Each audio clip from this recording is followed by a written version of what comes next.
২-০ বছর বয়সী মেয়েদের সঙ্গে সম্পর্কের আনন্দই আলাদা। তোমার তো বয়সও ২-০, তাই না? তাছাড়া তুমি একবার বিয়েও হয়ে গেছ আর তোমার একটা সন্তানও আছে।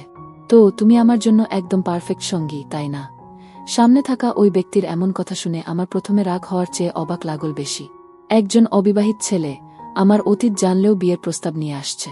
তার বাবা দেশের একজন নামকরা ব্যবসায়ী, আর সে নিজেও একজন পুলিশ। ভাবতেও অবাক লাগে একজন পুলিশের এমন ভাষা কিভাবে ব্যবহার করতে পারে। আমি চুপ থাকতে থাকতেই সে আবার বল, কি বললাম তো?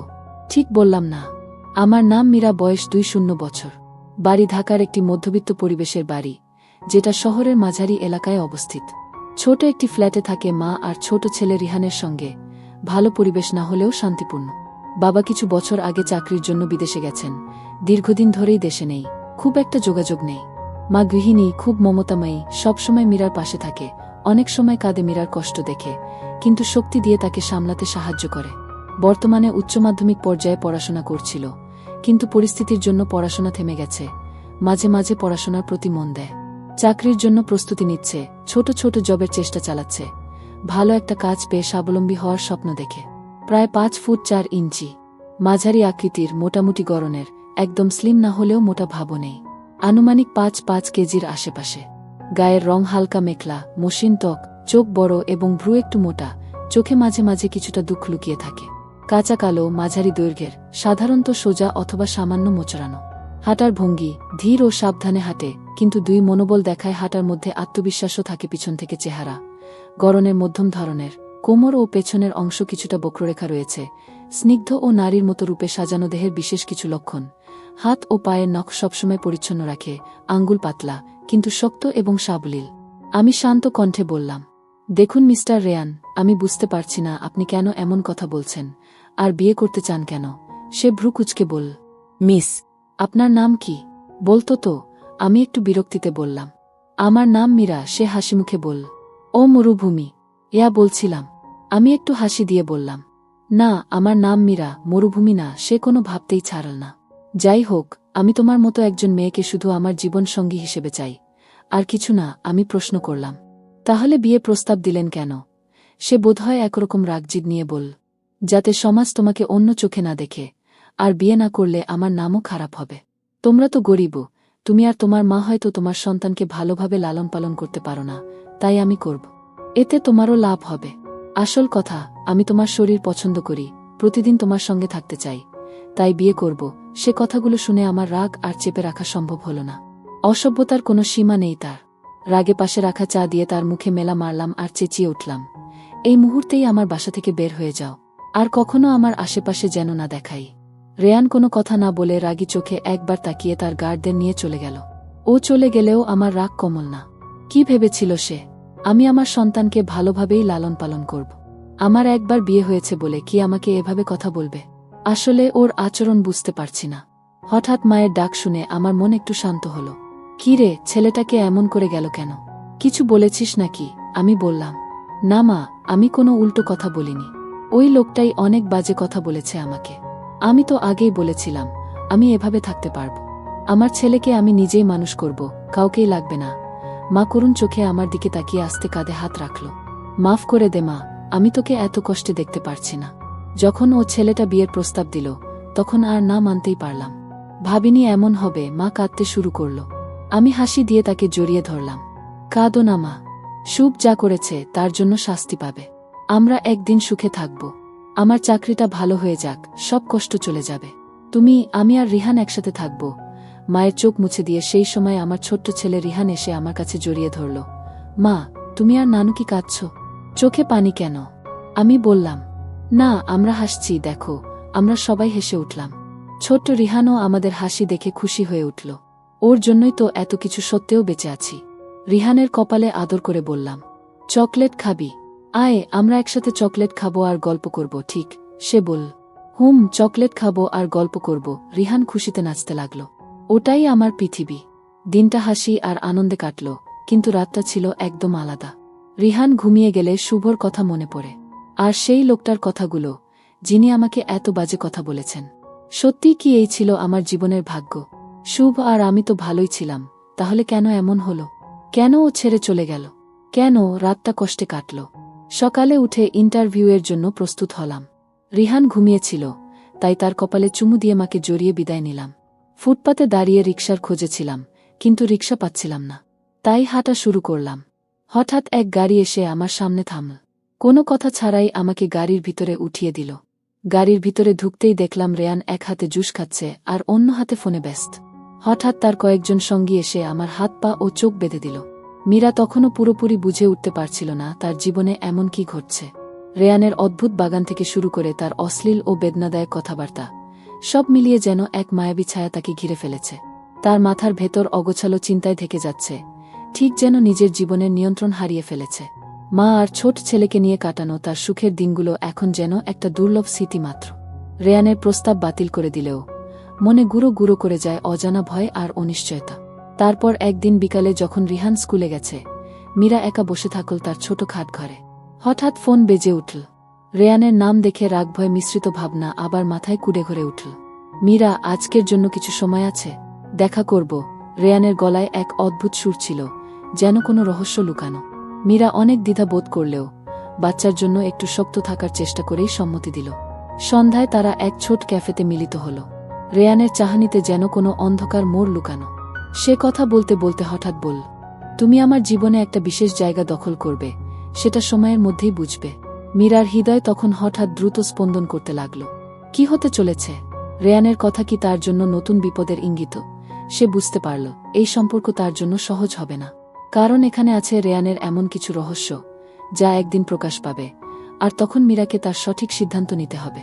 মীরা নিজের ছেলেকে নিয়ে ভবিষ্যৎ ভাবতে লাগল, তবে এই রহস্যময়তার আধারে সে হারিয়ে যেতে চায় না। রিকশার খোঁজে হাঁটতে হাঁটতে মীরার পায়ের ক্লান্তি বেড়ে যাচ্ছিল। হঠাৎ এক গাড়ি তার সামনে থেমে গেল। দরজা খুলে রেয়ান জোর করে তাকে ভিতরে তোল। গাড়ির ভিতরে একাধিক লোক ছিল, আর সবাই দেখতে ভয়ঙ্কর।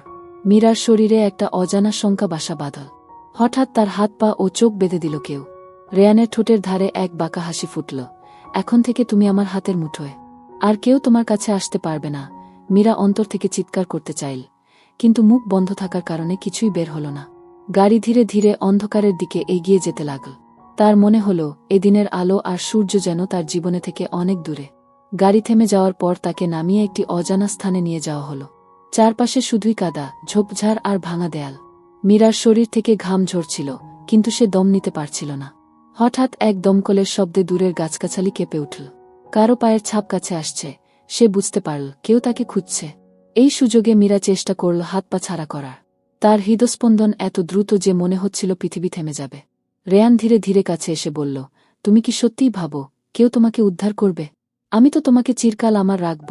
মীরার চোখে জল চলে আসছিল, কিন্তু তার ভেতর একটা অদ্ভুত শক্তি জাগছিল। সে হাল ছাড়বে না।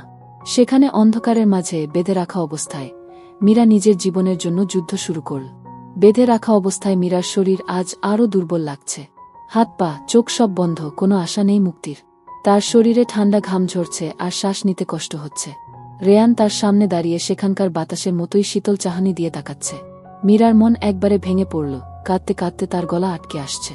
সে ভাবছে কি করে এই অবস্থায় তার ছেলেকে নিয়ে বাঁচবে। রিহান যে তার একমাত্র আনন্দ, ওকে আর কখনো দেখতে পারবে কি? মার কথা মনে পড়ল, যার কষ্টের ভাষা সে বোঝে। রেয়ান বারবার বলছে, তুমি আমার, আর তোমার কোনো স্বপ্ন, কোনো স্বাধীনতা নেই। আজ থেকে সব আমার নিয়ন্ত্রণে। মীরার হৃদয় যেন পুড়ে যাচ্ছিল, কিন্তু তার চোখ থেকে আরেক ফোঁটা অশ্রু ঝরে পড়ল। সে ভাবল এই যন্ত্রণা তার জীবনের এক অন্ধকার অধ্যায়, যা কাটিয়ে উঠতে হবে তার একাকিত্ব আর শক্তির কাছে। হঠাৎ তার মনে হল বেঁধে রাখার এই শৃঙ্খলা ভেঙে ফেলার কোনো উপায় খুঁজে বের করতে হবে। তার ছেলের জন্য, তার মায়ের জন্য, নিজের জন্য। এই দুঃস্বপ্ন যেন কোনোদিন শেষ হবে। সেই অন্ধকার ঘরে মীরার মনোবল যেমন কমছে, তেমনি তার অন্তরের অগ্নি আরও জ্বলছে। কিভাবে যেন এই যন্ত্রণাকে পরাজিত করে মুক্তি পাবে সে। রিহান আমার কষ্ট দেখে থামছে না। ওর ছোট্ট মনের মধ্যে একটা বড় যন্ত্রণা জমে উঠছে। বাপের অবর্তমানে শুধু আমি ওর সারা জগত, আর ও আমার বুকের ভিতর একটা ছোট্ট আলো। কিন্তু এই আলোটা আজ অন্ধকারে ঢেকে যাচ্ছে। রিহান বারবার এসে আমার কাছে মাথা ঠেকায়, ছোট্ট হাত দিয়ে আমার হাত শক্ত করে ধরে রাখে, যেন বলছে, মা আমি আছি, তোমাকে ছাড়ব না। ওর চোখে ছুটে আসে নরম টানাপোড়েনার অশ্রু, যা আমার হৃদয় আরও কাঁদায়। তার মৃদু কণ্ঠে, মা কষ্ট করো না, আমি তোমার সাথে আছি। ওরা তো তোমাকে আর কষ্ট দিতে পারবে না। আমার চোখ থেকে অশ্রু ঝরে পড়ে ওর মাথায়, আর আমি চাপা গলায় বলি, রিহান, মা তোমাকে ভালোবাসে, আর তোমার জন্যই এই লড়াইটা করছি।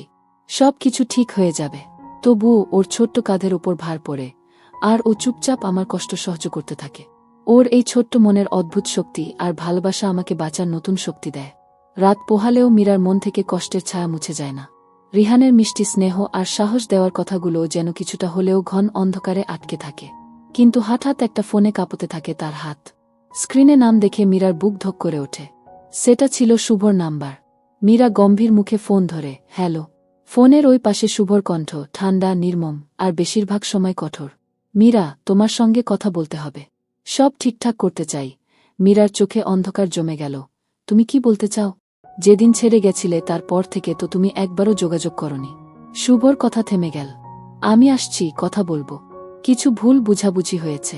মীরার মনে হলো এই কথাটা নতুন কোনো ঝড়ের আগাম বার্তা। সন্ধ্যার অন্ধকারে যেন একটি রহস্যময় ঝড় এসে তাকে গ্রাস করতে চায়। আর রিহান, তার ছোট্ট মনেও একটা সন্দেহ ঘুরছে। সে জানে মা যে সব কষ্টের মধ্য দিয়ে যাচ্ছে, তা হয়তো সে পুরোপুরি বুঝতে পারছে না, কিন্তু ও জানে তার মাকে আরও বড় ঝুঁকি অপেক্ষা করছে। শুভ আসার দিনটা মীরার মনে আগুনের মতো জ্বলা লাগছিল। সে জানত তার জীবনের অন্ধকার গভীর হতে পারে। শুভ এসে বলল, মীরা, আমি জানি সবকিছু ভুল হয়েছে, কিন্তু আমাদের একটা সুযোগ দেও। মীরার চোখে অশ্রু ঝরে পড়ল। কি সুযোগ শুভ? তুমি যা করেছ সেটা ভুলে যাই কিভাবে? তখনই দরজা ভেঙে ঢুকল রেয়ান ও তার কয়েকজন লোক। রেয়ানের চোখে আগুন জ্বলে উঠল। তুমি এখানে কি করছো?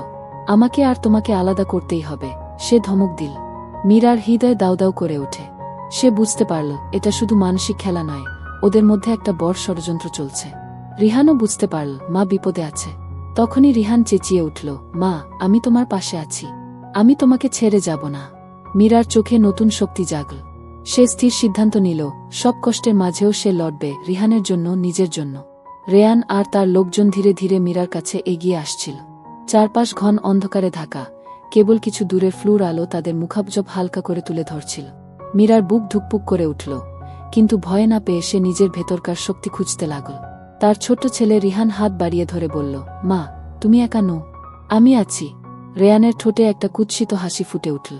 ছেলেটা সাহস দেখাচ্ছে, কিন্তু তোমরা কেউই আমাকে থামাতে পারবে না, সে বলল ঠোঁটের কাঁপুনি ধরে। তখন হঠাৎ বাইরে থেকে পুলিশের গাড়ির সাইরেনের শব্দ ভেসে এলো। দরজা ভেঙে পুলিশ সদস্যরা প্রবেশ করল, হাতে অস্ত্র, মুখে দৃঢ় সংকল্প। রেয়ান, তোমার এই জঘন্য কাজের শেষ, একজন পুলিশ অফিসার শক্ত কণ্ঠে ঘোষণা করল। রেয়ান আর তার লোকজন স্তম্ভিত হয়ে রেগে গেল। পরিস্থিতি মুহূর্তে পাল্টে গেল। মীরার হাতের বাঁধন খুলে গেল। সে ধীরে ধীরে উঠে দাঁড়াল, চোখে জল, কিন্তু হৃদয়ে অদম্য এক জেদ। রিহান ছুটে এসে মাকে শক্ত করে জড়িয়ে ধরল। মা, আর কখনো কেউ তোমাকে কষ্ট দিতে পারবে না, আমি সবসময় তোমার সঙ্গে আছি। মীরা নিঃশ্বাস ধরে বলল, আমরা একসাথে সব কষ্ট পেরিয়ে যাব, আমার ছেলেকে লালন পালন করব, আমাদের জীবন আবারও ভালো হবে। আবারও বাইরে বাতাস বিতে লাগল, যেন নতুন জীবনের সূচনা করছে। রাতের অন্ধকার যেন মীরার মনের মতো বিষণ্ণ ছিল। পুলিশ এসে ঘটনাস্থল থেকে রেয়ান ও তার লোকজনকে আটক করলেও মীরার হৃদয়ে যে ক্ষত হয়েছিল তা সহজে মিলবে না। রিহানকে কোলে নিয়ে বসে সে নিজেকে একা একাই অনুভব করছিল। চোখের জল থামছিল না, আর মনে হচ্ছিল যেন পুরো দুনিয়া তার বিরুদ্ধেই ষড়যন্ত্র করছে। মা, কষ্ট পেও না, আমরা একসাথে আছি, রিহান বলে তার ছোট হাত দিয়ে মীরার গালে স্নেহভরে ছুঁয়ে দিল। মীরার চোখে আরও জল জমল, কিন্তু সে হাল ছাড়ার চিন্তাও করল না। পরদিন সকালে মীরার মা এসে তার পাশে বসে বলল, মীরা, এখন থেকে আমাদের জীবন কঠিন হতে পারে, কিন্তু আমরা হাল ছেড়ে দিবি না। তোর জন্য, রিহানের জন্য আমি সব করব। মীরা মাথা নিচু করে বলল, মা, তোমার সাহস দেখে আমিও সাহস পাই। আমি কাজ করে নিজেদের গুছিয়ে তুলব, আর রিহানকে ভালো মানুষ হিসেবে বড় করব। সেই থেকে শুরু হলো মীরার নতুন জীবন সংগ্রাম। ছোট্ট একটা চাকরির জন্য প্রতিদিনই সে লড়ে গেল, ঘুম কমিয়ে স্বপ্ন বড় করে। তার চোখে ছিল এক নতুন আশার আলো। রিহান স্কুলে যেত, আর সে নিজেও সময় পেল নিজের জন্য। কিন্তু মনের গভীরে রেয়ানের কথা তাকে ছাড়ত না। রেয়ান যে কতটা ভয়ঙ্কর ছিল তা মীরা ভালো করেই জানত। ওকে রেহাই না পেলে তার শান্তি আসবে না। একদিন মীরার হাতে এক খবর এল, রেয়ান জামিনে মুক্তি পেয়ে ফিরে এসেছে শহরে। খবর শুনে মীরার হৃদয়ে তীব্র উদ্বেগের ছায়া নেমে এল। সে জানত রেয়ান ছাড়পত্র পেলে তার জীবনে আবারও অন্ধকার নেমে আসবে। রিহানের সামনে হাসি ধরে রেখে সে বলল, আমরা দুজনে আরও সাবধান হব, কিছুই তোমাকে ভয় দেখাতে পারবে না। রাতবেলা ঘুমের মাঝে হঠাৎ একটা আওয়াজে চোখ খুল মীরা। কানে এসেছিল কেউ বাইরে থেকে ধাপে ধাপে এগিয়ে আসছে। ভয় পেয়ে সে ঘুম থেকে উঠে জানালা থেকে দেখতে লাগল। ওই অন্ধকারে দেখা গেল একজন লোক তার বাড়ির দিক দিয়ে আসছে, হাতে ছিল কোনো রকম কিছু। মীরার হৃদয় দ্রুত বাজতে শুরু করল। সে জানত এটা রেয়ান। আবারও তার জীবন বিপদের মুখে। ততক্ষণে রিহানও উঠে এসে মায়ের পাশে দাঁড়াল। সে বলল, মা, আমরা একসাথে আছি। আমি তোমাকে ছেড়ে যাব না। মীরা জোরে বলল, রিহান, তুমি ভয় পড়ো না। আমরা একসাথে সব পারব। ঠিক তখনই দরজায় কেড়ে ঠকঠক শব্দ হল। মীরা আর রিহান হাত ধরে একসাথে দাঁড়িয়ে রয়ে গেল। দরজা খোলার সঙ্গে সঙ্গে রেয়ান ঢুকে পড়ল। তার চোখে আগুন আর হিংস্রতা। সে বলল, তুমি কখনো আমার থেকে পালাতে পারবে না। এবার আমি তোমার সবটাই নেব। মীরা সাহস করে বলল, তুমি ভুলে গেছ আমরা কেউ একা নেই। তুমি যতই চেষ্টা কর, আমরা হার মানব না। রেয়ান হেসে উঠল, তাই? তাহলে দেখা যাক তুমি কতদিন ধরে থাকতে পারো। রাতে সেই ভয়ানক দ্বন্দ্ব শুরু হল, মীরার জীবনের সবচেয়ে বড় লড়াই। রেয়ানের কুৎসিত চোখ আর আক্রোশে ভরা মুখ মীরার সামনে দাঁড়িয়েছিল। রাতের অন্ধকার যেন আরও গা হয়ে উঠল, যেন পুরো ঘরটায় তার কুপ্রভাব ছড়িয়ে পড়ছে। মীরার বুক দ্রুত ধরকাচ্ছিল, কিন্তু সে থেমে থাকল না। নিজের ছেলের কথা ভেবে সে শক্ত হয়ে দাঁড়াল। তুমি আমার জীবনে এসে অনেক কিছু ধ্বংস করেছ রেয়ান। মীরার গলায় কাঁপন ছিল, কিন্তু আমি তোমার ভয় পেতে চাই না। রেয়ানের ঠোঁটে একটা হিংস্র হাসি ফুটল। তুমি কি মনে করো তুমি আমাকে থামাতে পারবে? তোমার মতো এক নারীর কাছে আমার সব অধিকার আছে, বুঝলি তো? মীরার রাগ আর দুঃখের মিশ্রণ তাকে বলার জন্য প্ররোচিত করল, আমার শরীর আর জীবন তোমার অধিকার নয় রেয়ান। আমি আর আমার ছেলেকে তুমি ভয় দেখাতে পারবে না। হঠাৎ করেই রেয়ান চিৎকার করে বলল, তুমি বলবে না, আমি বলবো সবকিছু। সে মীরার হাতে একটা চেপে ধরে ধাক্কা দেয়। মীরা পিছনে সরে গেলেও সে নিজের অবস্থান হারায়নি। রিহান, ছোট্ট বালকটি, ভয়ে বুক ফুলে উঠল। সে চেঁচিয়ে উঠল, মা, ওকে ছাড়ো, ওকে ছাড়ো। মীরা তার ছেলের কাছে গড়ে নিল, রিহান, চুপ করো, সব ঠিক হয়ে যাবে। রেয়ান তখন তার পকেট থেকে একটা মোবাইল ফোন বের করল। আমি তোমার ছোট বাচ্চার ছবি আর আমাদের কথোপকথন সবাইকে পাঠাবো, বুঝলি তো? সবাই তোমাকে কলঙ্কিত করবে। মীরা দ্রুত বলল, তুমি যা করো না কেন, আমি হাল ছাড়ব না। আমি লড়াই করব, রিহানকে শান্তি দেব। রেয়ানের চোখে যেন ক্রোধ আর ঘৃণার আগুন জ্বল। সে জানত মীরা এমন শক্তিশালী যে তাকে ভেঙে ফেলা সহজ হবে না। কিন্তু সে থামবে না। হঠাৎ দরজা খোলার আওয়াজে সবাই শট করে তাকাল। সেখানে দাঁড়িয়েছিল মীরার মা, চোখে অশ্রু আর গলায় শক্তস্বর। রেয়ান, তুমি আর এখানে কিছু করবি না। আমি আমার মেয়েকে রক্ষা করব। রেয়ান হেসে বলল, তুমি কি থামাবে আমাকে? দেখা যাক কে জিতে। মীরার মা ধীরে ধীরে এগিয়ে এসে পুলিশকে ফোন করল। আমাদের সাহায্য দরকার। সে রাতে পুলিশ এসে রেয়ানকে আবার আটক করে নিয়ে গেল। কিন্তু মীরার মন থেকে ভয় দূর হয়নি। পরের দিন সকালে রিহান যখন স্কুলের জন্য রেডি হচ্ছিল, মীরা তার হাতে ধরে বলল, আমার রিহান, তোমাকে সব সময় সাহসী হতে হবে। মা তোমার জন্য লড়াই করবে। রিহানের চোখে নির্বু কাদার মতো মিষ্টি জল ঝলমল করল। সে বলল, মা, আমি তোমার সঙ্গে আছি। মীরা জানত এই যুদ্ধে তার জয় হবেই। আর তার সবচেয়ে বড় শক্তি হল তার ছেলে ও তার মা। সে দুপুরে কাজের জন্য বের হয়ে গেল, মনে ভাবছিল, জীবনে যতই ঝড় আসুক, সে আর কখনো পিছু হটবে না। রাত হল। মীরা যখন ঘুমাতে যাচ্ছিল, হঠাৎ তার ফোন বেজে উঠল। কল ছিল অজানা নম্বর থেকে। কাঁপতে কাঁপতে সে ফোন ধরল। ফোনের অপর পাশে ছিল এক গোপন কণ্ঠ, তুমি শক্ত থাকো মীরা, তোমার পাশে আমরা আছি। মীরার হৃদয়টা কিছুটা শান্ত হল। সে বুঝতে পারল এই যুদ্ধে সে একা নয়। সন্ধ্যার শেষ রোদ যেমন গোধূলির আভা ছড়িয়ে দেয়, তেমনি মীরার মনেও কিছুটা আশা আর শক্তি ভেসে উঠছিল। রেয়ানের শারীরিক ভয়ভীতি আর মানসিক অত্যাচারের মাঝেও সে হার মানেনি। তার বুকের ভেতর একটা অদ্ভুত শক্তি জেগে উঠেছিল, নিজের জন্য আর তার ছোট্ট রিহানের জন্য লড়াই করার অঙ্গীকার। দিনের আলো শেষে ঘর আলো করল মীরার মা, যিনি এখন মীরার সবচেয়ে বড় সমর্থক।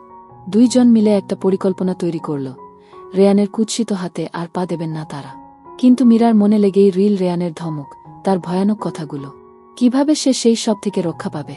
কিভাবে নিজের জীবন আর সন্তানকে নিরাপদ করবে? তারপর একটা আশ্চর্যের ব্যাপার ঘটল। মীরার অফিসে একজন নতুন ম্যানেজার যোগ দিলেন। তন্ময়, সাদা গায়ের, শালীন স্বভাবের, কিন্তু তার চোখে একটা কষ্ট আর গভীরতা ছিল যা মীরাকে আকৃষ্ট করল। প্রথম দিন থেকেই তন্ময় মীরার পাশে থেকেছেন, তাকে সাহস দিয়েছেন, আর একটা বন্ধুর মতো কাজ করেছেন।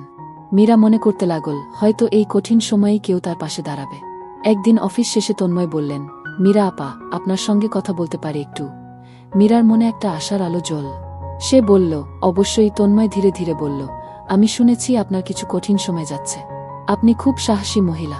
মীরার চোখে অশ্রু ভেসে এল। ধন্যবাদ তন্ময় ভাই, সত্যিই কঠিন সময়, কিন্তু আমি হার মানব না। তন্ময় বলল, যদি কোনোদিন আপনার সাহায্য লাগে, আপনি নির্দ্বিধায় বলতে পারেন। মীরার হৃদয় একটু গরম হয়ে উঠল। হঠাৎ মনে হল সে একা নয়, কিন্তু একই সঙ্গে রেয়ানের ভয়ে তার রাত কাটানো আরও কঠিন হয়ে উঠল। একদিন রাতে রিহান যখন ঘুমিয়েছিল, তখনই রেয়ান হঠাৎ তার দরজায় কড়া নাড়ে উঠল। মীরা ভয় পেয়ে গেলেও দরজা খুলল। রেয়ান ক্রুদ্ধ মুখে বলল, আমি তোমাকে ছাড়ব না মীরা, তোমাকে চুপ করাতে হবে। মীরা দুই হয়ে বলল, তুমি আর আমার জীবনে ঢুকতে পারবে না রেয়ান, তোমার ভয়ে আমাকে বাঁধতে পারবে না। রেয়ানের গলার স্বর বদলে গেল। সে বলল, তুমি ভাবছ আমি থামব? আজ রাতেই সব শেষ করে দেব। মীরার হৃদয় দ্রুত ধুকপুক করল। সে জানত এই রাতে তার জন্য অনেক বড় বিপদ আসতে পারে। পরের দিন সকালে মীরা অফিসে গিয়ে তন্ময়ের সঙ্গে সেই কথাগুলো শেয়ার করল। তন্ময় দ্রুত ব্যবস্থা নিলেন, পুলিশে খবর দিলেন এবং মীরার নিরাপত্তার জন্য ব্যবস্থা নিলেন। কিছুদিন পর রেয়ান আবার একদম অন্য রূপে ফিরে এল, এবার আরও ভয়ঙ্কর। সে তার কিছু খারাপ লোকজন নিয়ে মীরাকে বারবার হুমকি দিল, ফোন করল অজানা থেকে। মীরার ছেলের স্কুলেও ছড়াল গুজব। তবে মীরা আর ভেঙে পড়েনি। সে তার মা, তন্ময় ভাই এবং পুলিশের সাহায্যে লড়াই চালিয়ে যাচ্ছে। একদিন মীরার হাতে একটা অজানা চিঠি আসে। সেখানে লেখা ছিল, তুমি একা নও, তোমার পাশে আমরা আছি, শক্ত থাকো। মীরার চোখে অশ্রু এসে গেল, কিন্তু এইবার সেটা হতাশার নয়, বরং এক নতুন শক্তির। তার দৃষ্টিতে নতুন এক আশা আর নতুন এক যুদ্ধের আগুন জ্বলে উঠল। রিহান খেলতে খেলতে যখন বলল, মা, আমি সবসময় তোমার পাশে আছি, তখন মীরার মনে হল সে যেন নতুন জীবন পেয়েছে। মীরার জীবনের অন্ধকার দিনে, যখন সব আশা মরে যাওয়ার উপক্রম ছিল, তখন সে নিজেকে হারাতে দেনি। রেয়ানের অমানবিক কষ্ট, হুমকি আর ভয়ভীতি সত্ত্বেও মীরা ও তার ছোট্ট রিহান একসাথে দৃঢ় থেকেছে। তন্ময়ের সহযোগিতা আর পুলিশের নিরাপত্তার কারণে রেয়ান বাধ্য হয় দূরে সরে যেতে। আর মীরার পাশে দাঁড়ানো মা, বন্ধু ও নতুন আশার আলো তার জীবনে ধীরে ধীরে শান্তি ফিরিয়ে আনে। মীরা এখন চাকরিতে সফল, রিহানের হাসি মুখী তার পৃথিবী। প্রতিদিন সকালে রিহানের হাত ধরে স্কুলে নিয়ে যাওয়া, সন্ধ্যায় তার সঙ্গে গল্প করা, এই ছোট ছোট মুহূর্তগুলো মীরার জীবনে নতুন আনন্দ ও শক্তি নিয়ে এসেছে। একদিন মীরা নিজে বলল, আমার জীবনের সব কষ্ট, অন্ধকারের পর একটা নতুন সকাল আসবেই। আমি আজ সেই নতুন সূর্যোদয়ের অপেক্ষায় আছি। রিহান চঞ্চল হাসি দিয়ে বলল, মা, আমি তোমার সাথে আছি সব সময়। মীরা চোখ মুছে মৃদু হাসি দিয়ে বলল, তুমি আমার শক্তি, আমার আশার আলো। গল্প এখানেই শেষ, তবে মীরার জীবন নতুন শুরু করেছে। সব বাধা পেরিয়ে সে মুক্তি পেয়েছে, ভালোবাসার শক্তিতে বাঁচতে শিখেছে। জীবন হয়তো কঠিন, কিন্তু ভালোবাসা আর আত্মবিশ্বাস থাকলে সবকিছুই সম্ভব।